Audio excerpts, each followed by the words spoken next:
بسم اللہ الرحمن الرحیم۔ السلام علیکم مائی یوٹیوب فیملی۔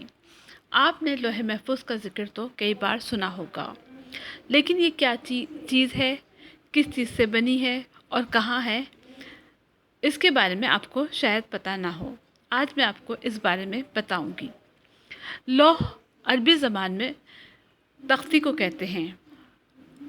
لوح عربی زبان میں ہر اس چوڑی لکڑی کو کہا جاتا ہے جس پر لکھا جائے، جسے ہم اردو زبان میں تختی بھی کہتے ہیں۔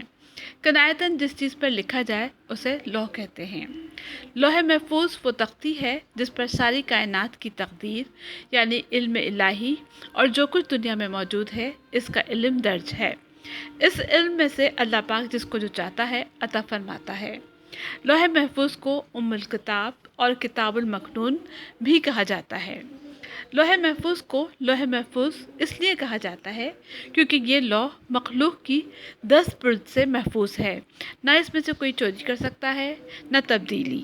شیاطین بھی اس لوح تک رسائی حاصل نہیں کر سکتے، اور یہ لوح بنفسہ محفوظ ہے کہ شیطان اس میں کمی و زیادتی کی قدرت رکھیں۔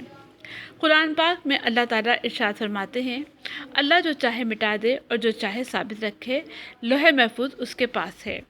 سورہ زخرف میں ارشاد باری تعالیٰ ہے، قسم ہے اس واضح کتاب کی، ہم نے اس کو عربی زبان کا قرآن بنایا ہے کہ تم سمجھ لو، یقیناً یہ لوح محفوظ میں ہے اور ہمارے نزدیک بلند مرتبہ اور حکمت والی ہے۔ رسول اللہ صلی اللہ علیہ وسلم کا فرمان ہے کہ اللہ تعالیٰ نے سب سے پہلے قلم کو پیدا کیا اور فرمایا لکھو۔ قلم نے عرض کیا کیا لکھوں؟ اللہ نے فرمایا تقدیر لکھو، جو کچھ ہو چکا ہے اور جو ہمیشہ تک ہونے والا ہے، اور قلم میں سب کچھ جو لکھا ہے وہی لوح محفوظ میں درج ہے۔ یہ ترمذی کی روایت ہے۔ صحیح بخاری کی حدیث ہے کہ اللہ تعالیٰ ازل سے موجود تھا اور اس کے سوا کوئی چیز موجود نہ تھی، اور اس کا عرش پانی پر تھا۔ لوح محفوظ میں اس نے ہر چیز کو لکھ لیا تھا، پھر اللہ تعالیٰ نے زمین کو پیدا کیا۔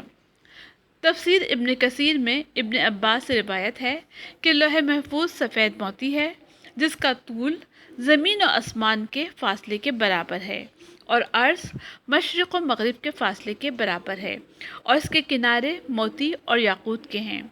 مقاتل میں لکھا ہے کہ لوح محفوظ عرش کے دائیں طرف ہے۔ ابن عباس سے روایت ہے کہ لوح محفوظ سفید موتی کی ہے، اس کے صفحات سرخ یاقوت کے ہیں، اس کا قلم بھی نور کا ہے اور اس کی لکھائی بھی نور کی ہے۔ ہر دن اللہ تعالیٰ اس میں 36 مرتبہ نظر کرتا ہے، کسی کو پیدا کرتا ہے، کسی کو رزق دیتا ہے، کسی کو ذلت دیتا ہے، جو چاہے کرتا ہے۔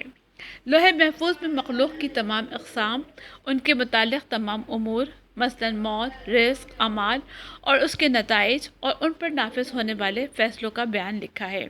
یعنی لوح محفوظ وہ کتاب ہے جس کے اندر تمام مخلوق کی تقدیریں لکھی ہوئی ہیں۔ ترمذی میں درج ہے کہ لوح محفوظ ایک کتاب ہے جسے اللہ تعالیٰ نے آسمان اور زمین پیدا کرنے سے پہلے لکھا ہے۔ اس میں لکھا ہوا ہے کہ فرعون جہنمی ہے، اور اس میں یہ بھی لکھا ہوا ہے تبت یدا ابی لہب و تب، ابو لہب کے دونوں ہاتھ ٹوٹ گئے اور وہ خود ہلاک ہو گیا۔ قرآن کی روح سے اگر کسی کو کوئی مرض لاحق ہوتا ہے تو وہ بھی اس کے ہونے سے پہلے لوح محفوظ میں درج ہوتا ہے۔ اس لیے اگر ہمیں کوئی بیماری لاحق ہو جائے تو ہمیں اسے تقدیر کا لکھا سمجھ کر اس پر صبر کرنا چاہیے۔ صحیح بخاری کی ایک اور حدیث ہے کہ رسول اللہ صلی اللہ علیہ وآلہ وسلم نے فرمایا، جو کچھ تم کرو گے اسے لوح محفوظ میں لکھ کر قلم خشک ہو گیا ہے، یعنی کہ ہماری جو بھی تقدیر ہے وہ لوح محفوظ میں لکھ کر اب جو ہے لوح محفوظ جو ہے اس کا قلم خشک ہو گیا ہے۔ حضرت عباس کا قول ہے کہ لوح کے شروع میں لکھا ہوا ہے، اللہ اکیلا ہے، اللہ کے سوا کوئی معبود نہیں، اس کا دین اسلام ہے، محمد صلی اللہ علیہ وسلم اس کے رسول اور بندے ہیں، جو اللہ پر ایمان رکھے گا، اللہ کے وعدے کی تصدیق کرے گا اور اس کے پیغمبروں کا اتباع کرے گا، اللہ اس کو جنت میں داخل کرے گا۔ قرآن کریم اسی لوح میں محفوظ تھا اور ابھی بھی ہے، اور لوح محفوظ سے نکال کر حضور صلی اللہ علیہ وآلہ وسلم پر اتارا گیا، جو آج ہمارے سامنے ہے۔ صحیح بخاری میں ہی درج ہے کہ رسول اللہ صلی اللہ علیہ وآلہ وسلم نے فرمایا، اللہ تعالیٰ جب مخلوق کو پیدا کر چکا تو اپنی کتاب یعنی لوح محفوظ میں جو اس کے پاس عرش پر موجود ہے، اس نے لکھا کہ میری رحمت میرے غصے پر غالب ہے۔